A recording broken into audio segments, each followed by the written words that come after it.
Baik, sebelum kita lanjut lagi ya Gina ya, kita punya statement dari dokter yang pada saat ini sedang menangani kasus tersebut. Mungkin kita mau tahu seperti apa sih parahnya dan bagaimana tindak lanjut dari kedokteran. Silakan.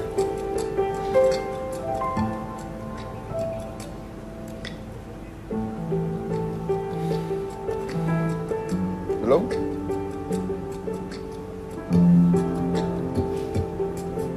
Oke, maaf. Mungkin kita ada?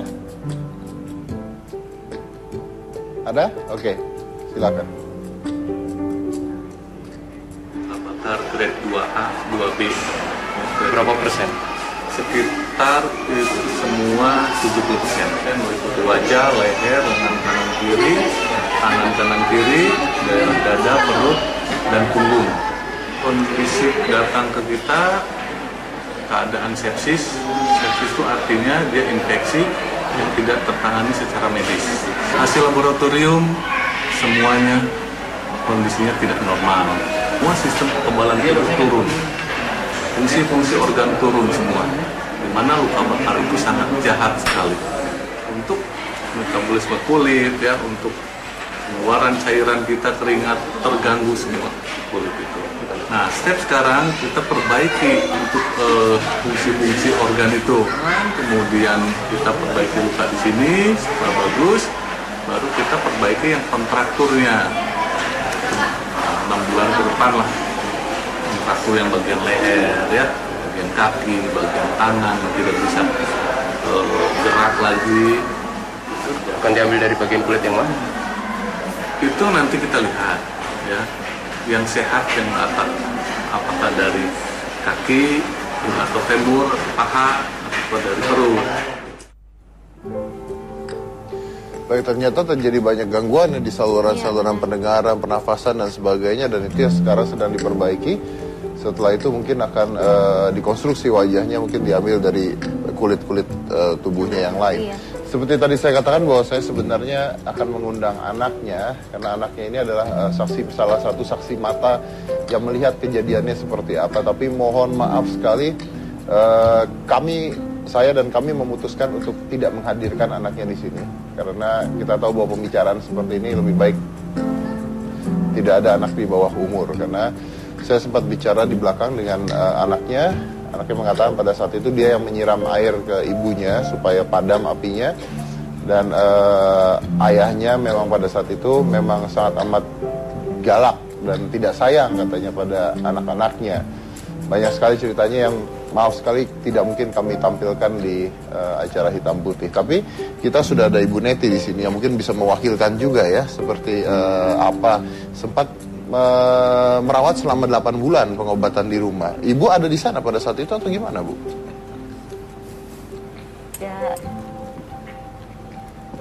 Ya, dirawat di rumah sakit. Sempat masuk rumah sakit dulu, Mas Dedi, selama Sempat. 5 hari. Di waktu awal kejadian. Yang bawa rumah sakit siapa? Tetangganya sebelah rumah, masih saudara lah, masih uaknya. Masih uaknya. Iya, karena korban kan teriak-teriak minta tolong, beserta anaknya yang jadi saksi itu, si Riko itu. Jadi dengar, kemudian dibawa pakai sepeda motor ke puskesmas. Pakai sepeda motor? Pakai sepeda motor. Wow. Jadi itu pun nggak ada yang megangin. Kemudian dari puskesmas langsung disarankan ke rumah sakit terdekat pada waktu itu Rumah Sakit Wismarini namanya di Pringsewu. Dirawat 5 hari. Ya, dirawat 5 hari. Bu Deneti ini juga taunya sudah di rumah sakit. Taunya sudah di rumah sakit. Setelah itu dibawa pulang. Setelah itu kan menanyakan sempat koma 2 hari. Koma 2 hari. Jadi di hari ketiganya siuman. Di hari kelima tanya biaya, karena semuanya kan ke sana.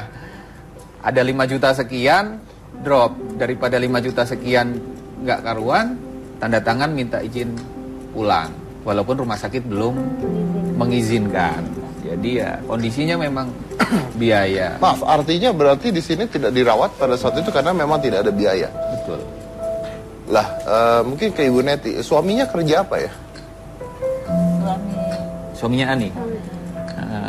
Itu loh yang ekspedisi mobil itu kan. Nah, Bu Deniti ini juga suaminya kurang begitu akrab dengan keluarganya Ani. Karena tinggalnya juga cukup jauh, jaraknya sekitar 60 kilometeran. Dari? Antara rumah yang ditempati Ani dengan suaminya dengan orang tuanya Ani dan keluarganya. Jadi Ani ini sudah di rumah orang tuanya gitu? Iya, pada waktu kejadian Ani ini ya seperti yang tadi mungkin didengar sendiri, setelah dikasari beberapa kali pulang karena ke rumah orang tuanya, ngurus proses perceraian, terjadi insiden. Sementara keluarga dan tetangga-tetangganya juga tidak terlalu familiar dengan suaminya atau mantan suaminya itu sekarang. Anda kan teman SMA ya. Betul. Pernah dengar cerita dari Ani sendiri tentang kekerasannya dan sebagainya, atau Ani menutupi itu? Saya dengarnya ya setelah di rumah sakit Setelah ini. Setelah di rumah sakit. Kalau Ibu Neti pernah dengar cerita tidak kekerasan sebelumnya? Ani ya. Ya nggak pernah cerita. Nggak pernah cerita. Sama ini Mas Joko. Nggak dulu sebelum masuk rumah sakit. Sebelum rumah sakit. Ya. Nggak pernah. Nggak pernah dengar. Taunya ya bagus-bagus saja ya, gitu. Taunya bagus saja. Kalau boleh tahu diobatinnya apa selama 8 bulan di rumah itu? Diobatin pakai salep. Pakai salep? Iya. Ada salep untuk luka bakar. Luka bakar. Hanya dengan itu aja gitu. Iya, jadi ternyata salep itu menurut keterangan dokter Andi tadi itu, salep itu hanya ya mendinginkan saja, tidak mengobati. Iya, pasti. Infeksinya kan tetap harus antibiotik tetap, kan betul. Gitu mungkin ya. Jadi cuma salep aja. Ya sekarang pun kondisinya pun karena kemarin pasca operasi tahap pertama, jadi dia salep juga tapi diperban. Anda sempat ke rumah sakit? Kapan? Melihat? Pada waktu? Belakangan ini. Oh, saya full selama 33 hari ini. Anda full selama 33 hari? Ya, tapi tidak 24 ya, jam. Ya, tapi Anda datang. Ya. Kenapa? Ya empati saja, Mas. Iya. Karena gini, awalnya ini Anda cerita sedih kayaknya, Bang. Iya, karena apa ya? Saya nggak pernah tahu akan ada kejadian yang luar biasa seperti ini terhadap salah satu sahabat saya, gitu kan. Sebenarnya saya dengan korban itu SMA itu nggak pernah yang main bareng satu kelas atau apalah gitu ya. Bahkan sampai sekarang pun rumahnya di sebelah mana aja saya belum pernah main gitu, jadi nggak tahu. Kenapa bisa Anda seperti itu? Ya, apa ya?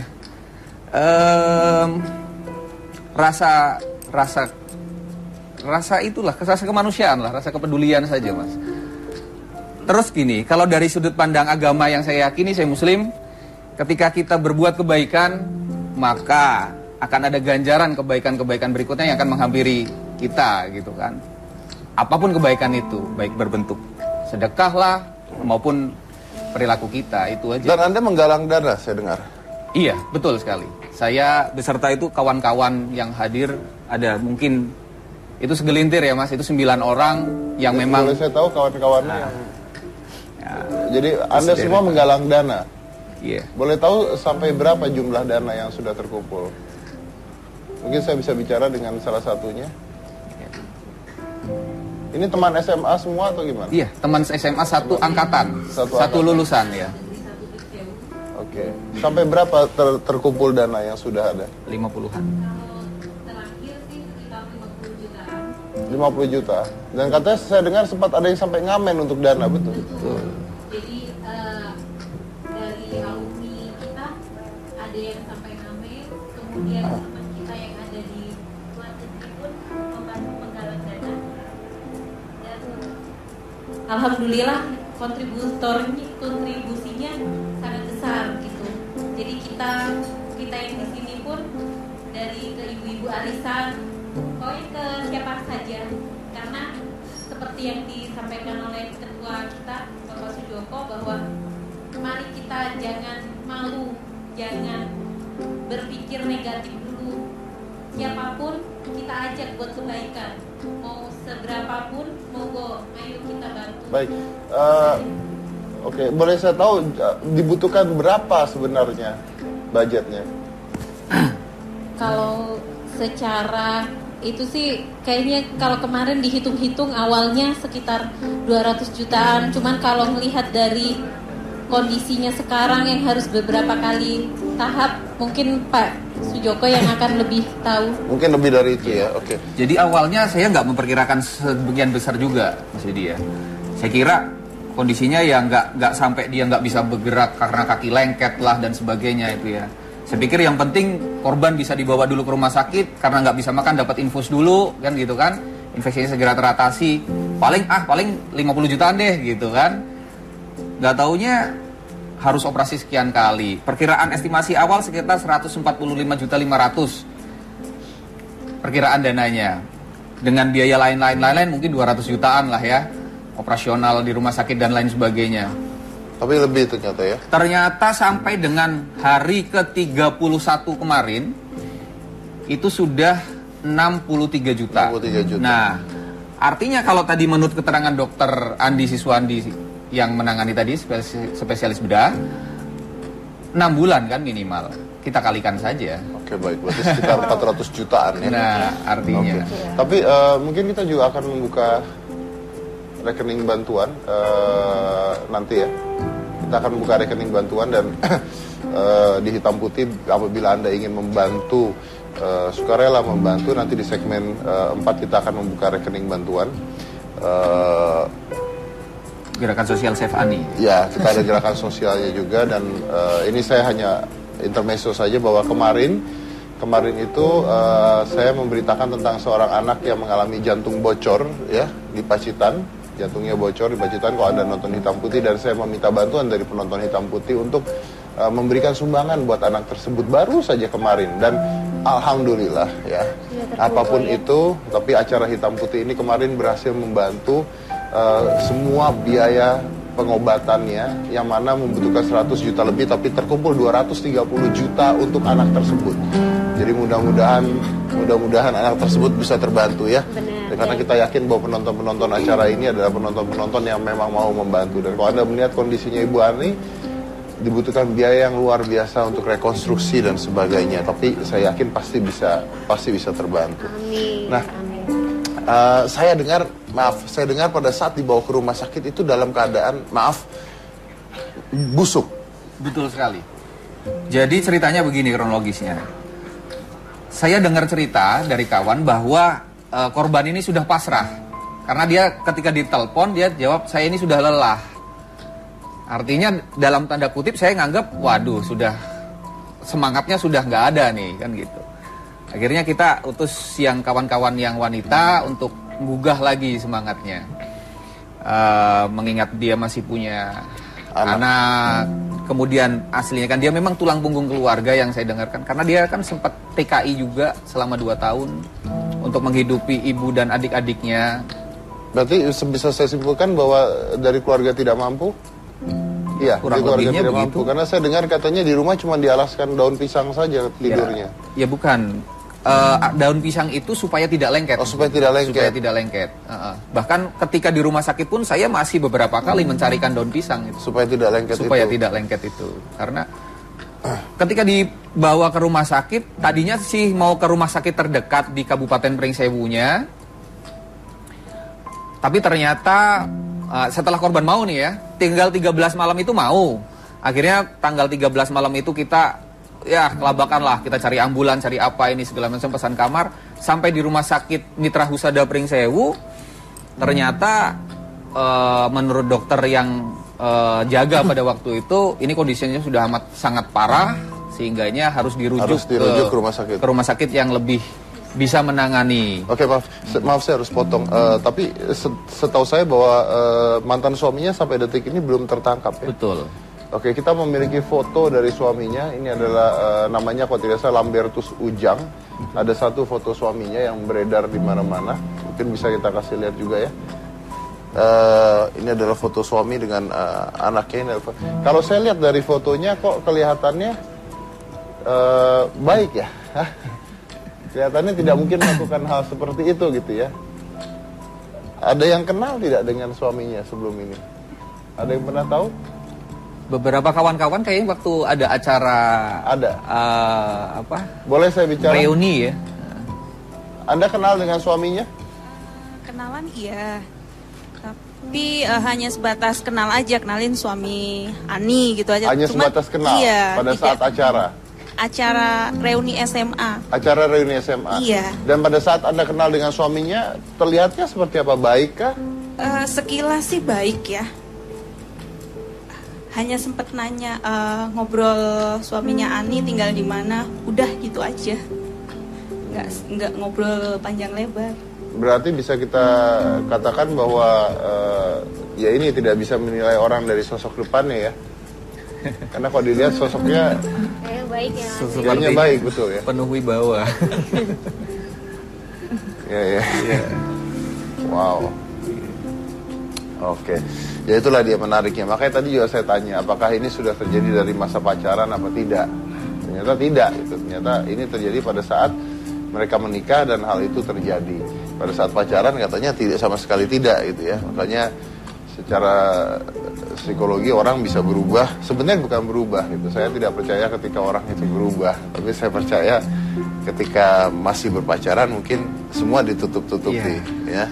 Setelah menikah, setelah dia merasa memiliki orang yang dia inginkan, keluar karakter asli. Keluarlah karakter aslinya. Tapi nggak mungkin juga kalau misalnya karena masalah hidup setelah menikah banyak tekanan. Begini, kalau menurut saya begini Gina, maaf ya, maaf ya, saya tidak membela pria atau tidak membela wanita. Misalnya, anggap aja saya gitu, kalau ya saya memang udah cerai kan, tapi kalau misalnya saya menikah, saya nikah sama kamu deh, anggap kita ribut terus kamu ke depan saya gitu ya, oh dasar gini kurang ajar apa, tampar saya kok berani tampar saya, mungkin saya bisa tampar karena emosi sesaat.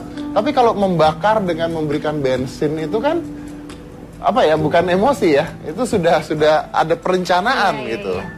Ini sudah sebuah perencanaan, beda dengan emosi kan. Dulu loh. Oh, iya, dan tidak ada pertengkaran. Kalau ada pertengkaran misalnya kamu cakar, kamu apa, kalau saya tampar itu ada kasus kronologinya. Ini kan tidak ada pertengkaran, lagi dibikinin makanan.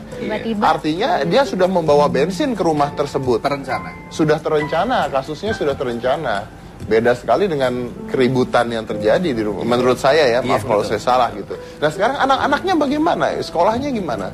Anak-anak sama neneknya di rumah. Sama neneknya di rumah. Sekolah masih jalan terus? Dua yang sekolah. Yang satu? Yang satu belum, baru 4 tahun. Nah ini anak-anaknya tadi saya sempat ketemu di belakang, takut sama ayahnya juga katanya. Iya, trauma pasti. Trauma. Dan sebelumnya juga katanya ayahnya kasar sama anak-anaknya. Iya.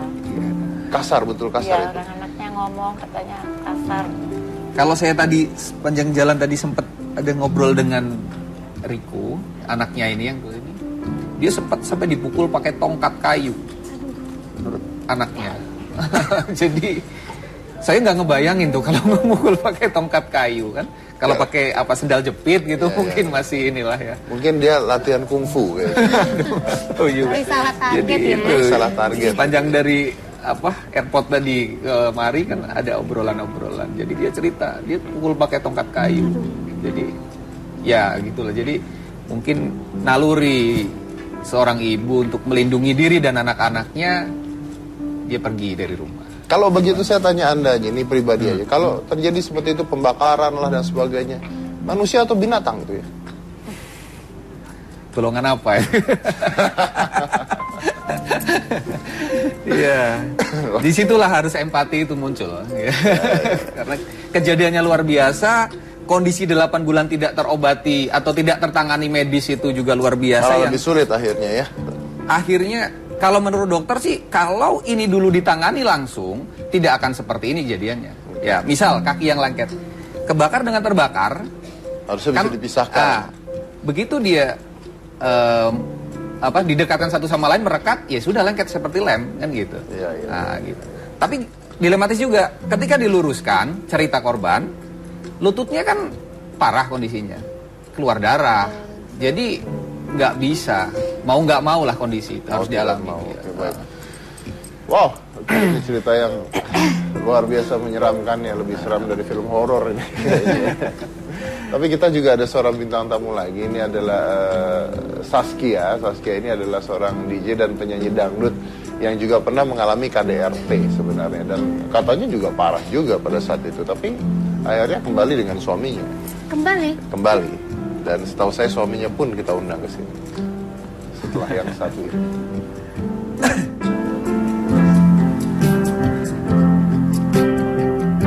Supaya tidak lengket itu, karena ketika dibawa ke rumah sakit, tadinya sih mau ke rumah sakit terdekat di Kabupaten Pringsewunya. Tapi ternyata setelah korban mau nih ya, tinggal 13 malam itu mau.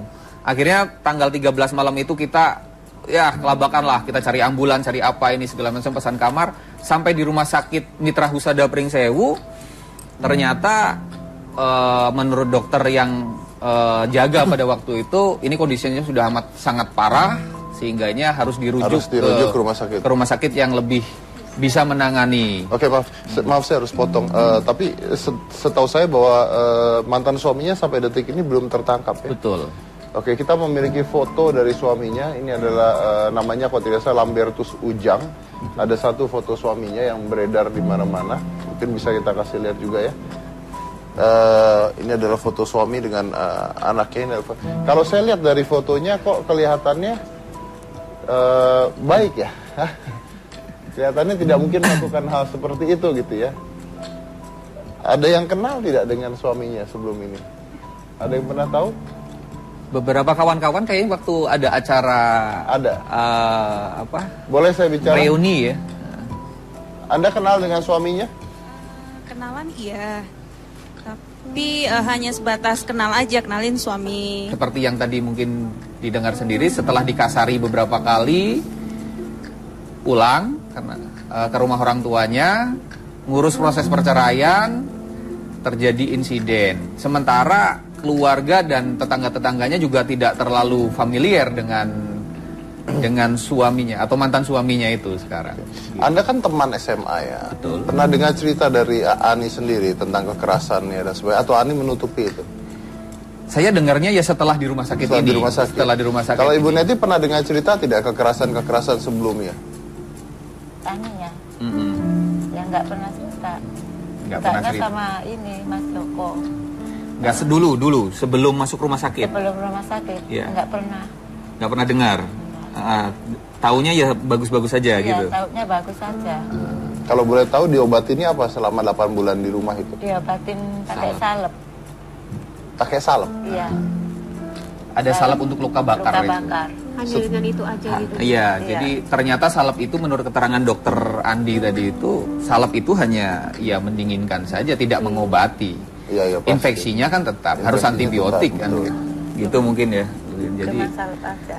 Ya, sekarang pun kondisinya pun karena kemarin pasca operasi tahap pertama, ini dia salep juga tapi diperban. Anda sempat ke rumah sakit? Kapan? Melihat pada waktu belakangan. Beserta anaknya yang jadi saksi itu, si Riko itu. Jadi dengar, kemudian dibawa pakai sepeda motor ke puskesmas. Pakai sepeda motor? Pakai sepeda motor. Wow. Jadi itu pun nggak ada yang megangin. Kemudian dari puskesmas langsung disarankan ke rumah sakit terdekat pada waktu itu rumah sakit Wismarini namanya di Pringsewu. Dirawat 5 hari. Ya, dirawat 5 hari. Bu Deneti ini juga taunya sudah di rumah sakit. Taunya sudah di rumah sakit. Setelah itu dibawa pulang. Setelah itu kan menanyakan sempat koma 2 hari. Koma 2 hari. Jadi di hari ketiganya siuman, di hari kelima tanya biaya, karena semuanya kan ke sana. Ada 5 juta sekian, drop. Daripada 5 juta sekian nggak karuan, tanda tangan minta izin pulang. Walaupun rumah sakit belum mengizinkan. Jadi ya kondisinya memang biaya. Maaf, artinya berarti di sini tidak dirawat pada saat itu karena memang tidak ada biaya. Betul. Lah, mungkin ke Ibu Neti, suaminya kerja apa ya? Suaminya Ani. Itu loh yang ekspedisi mobil itu kan. Nah, Bu Deniti ini juga suaminya kurang begitu akrab dengan keluarganya Ani karena tinggalnya juga cukup jauh, jaraknya sekitar 60 kilometeran. Bisa terbantu ya. Benar. Karena kita yakin bahwa penonton-penonton acara ini adalah penonton-penonton yang memang mau membantu. Dan kalau Anda melihat kondisinya Ibu Ani, dibutuhkan biaya yang luar biasa untuk rekonstruksi dan sebagainya. Tapi saya yakin pasti bisa terbantu. Amin. Nah, saya dengar pada saat dibawa ke rumah sakit itu dalam keadaan busuk. Betul sekali. Jadi ceritanya begini kronologisnya. Saya dengar cerita dari kawan bahwa korban ini sudah pasrah Karena dia ketika ditelepon dia jawab, saya ini sudah lelah. Artinya dalam tanda kutip saya nganggap, waduh sudah semangatnya sudah nggak ada nih kan gitu. Akhirnya kita utus yang kawan-kawan yang wanita untuk menggugah lagi semangatnya. Mengingat dia masih punya anak. Kemudian aslinya kan dia memang tulang punggung keluarga yang saya dengarkan. Karena dia kan sempat TKI juga selama 2 tahun untuk menghidupi ibu dan adik-adiknya. Berarti bisa saya simpulkan bahwa dari keluarga tidak mampu? Iya, kurang keluarga lebihnya tidak begitu. mampu. Karena saya dengar katanya di rumah cuma dialaskan daun pisang saja tidurnya. Ya bukan. Daun pisang itu supaya tidak lengket. Oh, supaya tidak lengket. Supaya tidak lengket. Bahkan ketika di rumah sakit pun saya masih beberapa kali mencarikan daun pisang itu. Supaya tidak lengket supaya itu. tidak lengket itu. Karena ketika dibawa ke rumah sakit, tadinya sih mau ke rumah sakit terdekat di Kabupaten Pringsewu. Semua sistem kekebalan dia turun. Fungsi-fungsi organ turun semua. Di mana luka bakar itu sangat jahat sekali. Untuk metabolisme kulit ya, untuk pengeluaran cairan kita, keringat terganggu semua kulit itu. Nah, step sekarang kita perbaiki untuk fungsi-fungsi organ itu. Kemudian kita perbaiki luka di sini supaya bagus, baru kita perbaiki yang kontrakturnya. 6 bulan ke depan lah, kontraktur yang bagian leher ya, bagian kaki, bagian tangan yang tidak bisa gerak lagi. Akan diambil dari bagian kulit yang mana? Itu nanti kita lihat ya, yang sehat yang atas, apakah dari kaki atau femur, paha atau dari perut. Baik, ternyata terjadi banyak gangguan di saluran-saluran pendengaran, pernafasan dan sebagainya, dan itu yang sekarang sedang diperbaiki. Setelah itu mungkin akan dikonstruksi wajahnya, mungkin diambil dari kulit-kulit tubuhnya yang lain. Iya. Seperti tadi saya katakan bahwa saya sebenarnya akan mengundang anaknya, karena anaknya ini adalah salah satu saksi mata yang melihat kejadiannya seperti apa. Tapi mohon maaf sekali, saya dan kami memutuskan untuk tidak menghadirkan anaknya di sini, karena kita tahu bahwa pembicaraan seperti ini lebih baik tidak ada anak di bawah umur, karena pakai sepeda motor. Pakai sepeda motor. Wow. Jadi itu pun nggak ada yang megangin. Kemudian dari puskesmas langsung disarankan ke rumah sakit terdekat pada waktu itu Rumah Sakit Wismarini namanya di Pringsewu. Dirawat 5 hari. Ya, dirawat 5 hari. Bu Deneti ini juga taunya sudah di rumah sakit. Taunya sudah di rumah sakit. Setelah itu dibawa pulang. Setelah itu kan menanyakan sempat koma 2 hari. Koma 2 hari. Jadi di hari ketiganya siuman, di hari kelima tanya biaya, karena semuanya kan ke sana. Ada 5 juta sekian, drop. Daripada 5 juta sekian nggak karuan, tanda tangan minta izin pulang. Walaupun rumah sakit belum mengizinkan. Jadi ya kondisinya memang biaya. Maaf, artinya berarti di sini tidak dirawat pada saat itu karena memang tidak ada biaya. Betul. Lah, mungkin ke Ibu Neti, suaminya kerja apa ya? Suaminya Ani. Itu loh yang ekspedisi mobil itu kan. Nah, Bu Deniti ini juga suaminya kurang begitu akrab dengan keluarganya Ani, karena tinggalnya juga cukup jauh, jaraknya sekitar 60 kilometeran dari antara rumah yang ditempati Ani dengan suaminya dengan orang tuanya Ani dan keluarganya. Jadi